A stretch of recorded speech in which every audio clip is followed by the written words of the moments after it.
আচ্ছা স্যার, আপনি যদি সাইকেল আইনা হাইটেই যান তাহলে সাইকেল আইনা লাভ কি? তোমার এই কলেজে দিয়ে আমি সাইকেল চালায় চলে আসবো। তো এখনই আমাকে উঠায় নিয়ে চালায় যান কলেজে। না না, তোমার সাইকেল উঠানো যাবে না।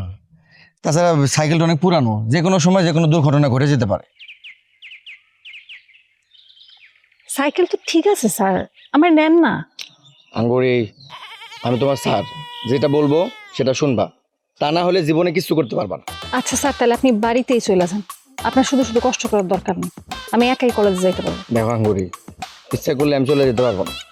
আমার কাজ হইতেছে পড়াশোনার সময় তোমার সাথে সাথে থাকা, আর কাকার আদেশ তোমাকে সবসময় যে কলেজে নামাই দিয়ে আসে। কাকা নাকি মামার আদেশ? তুমি যেহেতু শুনতে চাইতেছো তাহলে বলি। দেখো, তুমি হইলা জসিম ভাইয়ের বউ। এখন আমি যদি তোমার সাইকেলে করে নিয়ে যাই, জসিম ভাই যদি এটা দেখে তাহলে মাইন্ড করবে না? আমি চাই না কোনো ঝামেলা হোক। আর আমি তোমার সাথে কেন যেতেছি? আমি যাইতেছি যাতে জসিম ভাই তোমারে ডিস্টার্ব করতে না পারে। এখন তো তুমি জসিম ভাইয়ের বউ না, তুমি কি? তুমি এখন কলেজ স্টুডেন্ট। এটা আপনি কি কইলেন?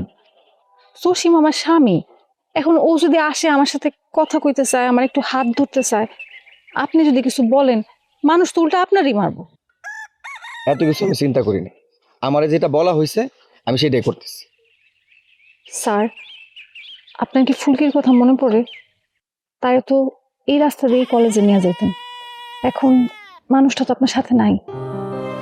এমন কথা বলো না করে, কষ্ট লাগে। ফুলকি লেগে আমি কি না করছি?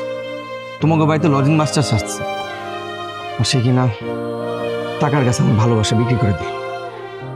স্যার, আপনারে ক্ষমা করে দেন। যে লোকটা ওরে খুঁজতেছে, ওই লোকটা শুনছি মাঝ বয়সী, ফুলকি ওর সাথেও কোনো যোগাযোগ করতেছে না। ওই লোকটা যদি বয়স কম হইতো, স্মার্ট হইতো, ঠিকই আমার রেখে চলে যেত। তার কাছে তো আমার কোনো মূল্য নাই, থাকবো কেমনে?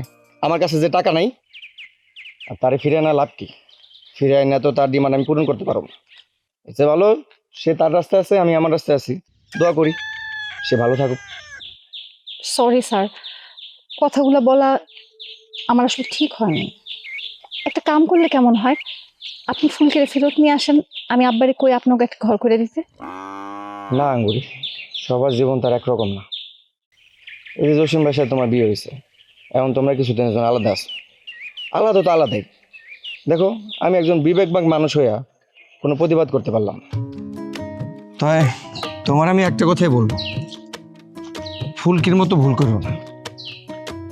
জসিম ভাই তোমার অনেক ভালোবাসে।